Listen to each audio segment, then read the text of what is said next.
Hi friends, good morning. Knowledge today topic వచ్చేసి first of all please my channel like share subscribe and comment. Today topic వచ్చేసి physical కెమిస్ట్రీకి సంబంధించి 10th class important question and answers అనే video upload చేస్తున్నాను today. Let's start the topic. Right comparisons and differences between evaporative and condensation.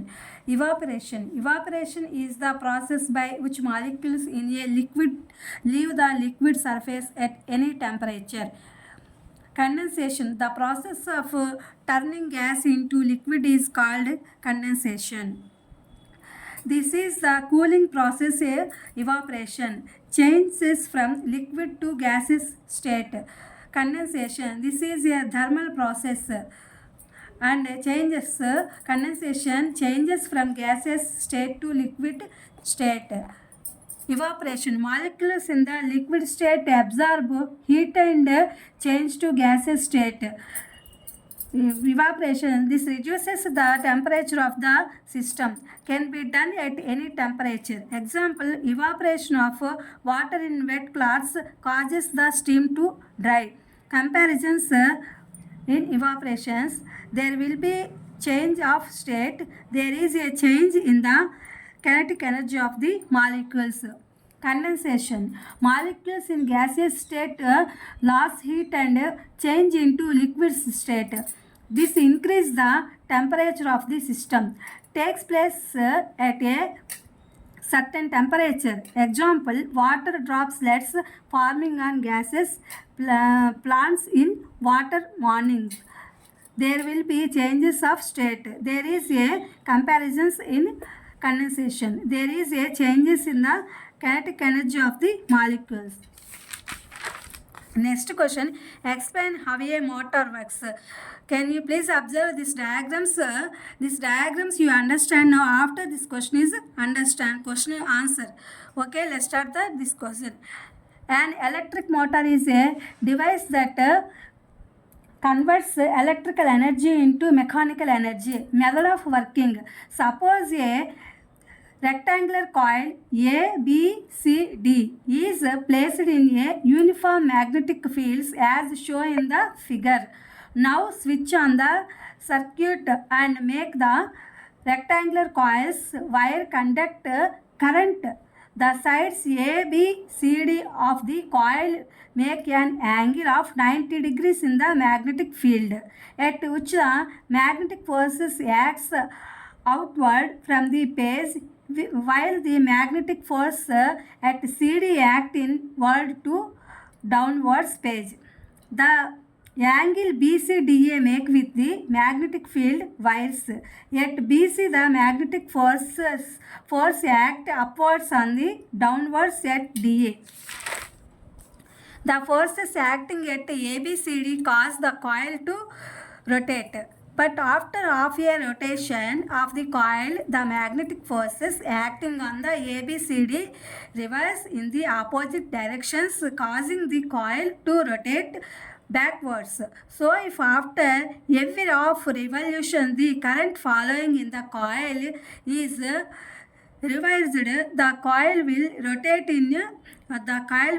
in continuously in the same directions. For this, warp the wires around the two ends as shown in the diagram.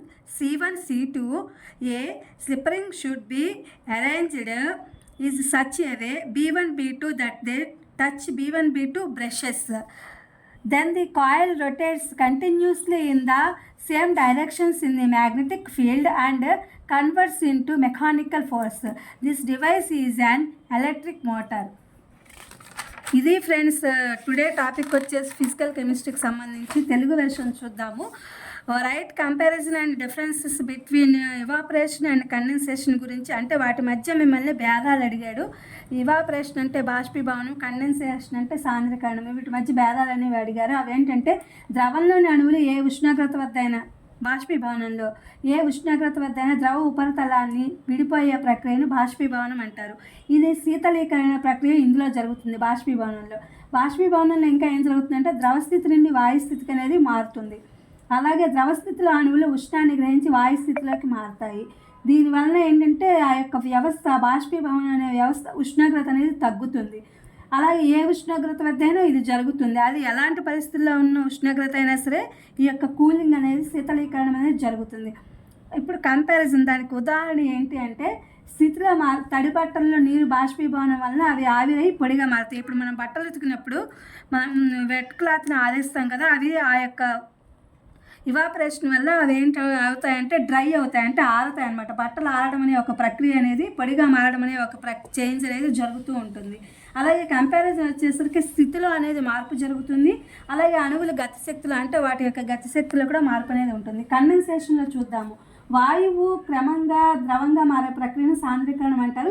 ఇది కూడా ఉష్ణీకరణ ప్రక్రియ అనమాట. ఈ కండెన్సేషన్లో కూడా ఉష్ణీకరణ ప్రక్రియ జరుగుతుంది. ఇది వాయు స్థితి నుండి ద్రవ స్థితికి మారుతుంది. అలాగే ఈ సాలిడ్గా ఉన్న స్థితి నుండి వాయువు ఎలా అయితే ఉంటుందో దాని నుండి ద్రవంగా మారుతుంది. అలాగే వాయు స్థితిలో ఉన్న అణువులు ఉష్ణాన్ని కోల్పోయి ద్రవ స్థితిలోకి మారుతాయి అన్నమాట.